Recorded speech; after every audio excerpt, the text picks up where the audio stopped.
Hello everyone, welcome back to my channel.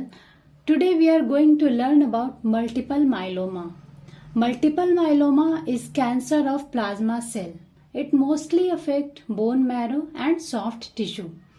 It affects persons in the age group of 45 to 60 years.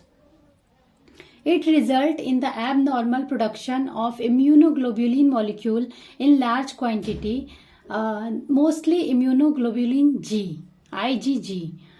The characteristics of multiple myeloma is paraproteinemia, anemia, bone resorptive lesion, and proteinuria. When there is one tumor present, it is called plasmacytoma, and when there is more than one tumor, it is called multiple myeloma. That is why it is called multiple myeloma. Here in the diagram, you can see healthy bone marrow and myeloma cell, plasma cell myeloma. Okay, here RBC, WBC, plasma cells and normal antibodies present in healthy bone marrow. But here there are abnormal plasma cells. Plasma cells बहुत ज़्यादा है यहाँ, specially IgG, है ना.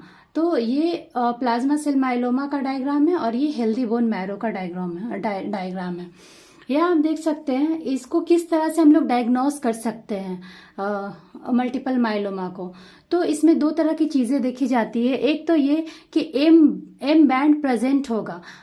ये plasma protein का जब हम इलेक्ट्रोफोरेसिस करेंगे तो इसमें हम एम बैंड दिखेगा हमें मल्टीपल माइलोमा में. और दूसरी चीज़ ये है कि यूरिन में पैरा प्रोटीन प्रेजेंट होगा. इन दो चीज़ों के बेसिस पे हम इसको डायग्नोस कर सकते हैं. नॉर्मली जो इलेक्ट्रोफोरेटिक मोबिलिटी होती है वो उसमें एल्ब्यूमिन का एक बैंड होता है, ग्लोब्यूलिन का होता है, एल्ब्यूमिन का होता है, अल्फा 1 का होता है, alpha 2, beta and gamma globulin. ये 5 बैंड नॉर्मली हमें दिखाई देते हैं. बट मल्टीपल माइलोमा में क्या होता है, ये सारे बैंड तो प्रेजेंट होते ही है, बट बीटा और गामा के बीच में एक और बैंड प्रेजेंट होता है जो कि एम बैंड जिसको कहते हैं. M stand for monoclonal band. So इन दो चीज़ों के बेसिस पे हम मल्टीपल माइलोमा को डायग्नोस कर सकते हैं. I hope you like the video everyone. Keep supporting. Please subscribe to my channel and thank you so much.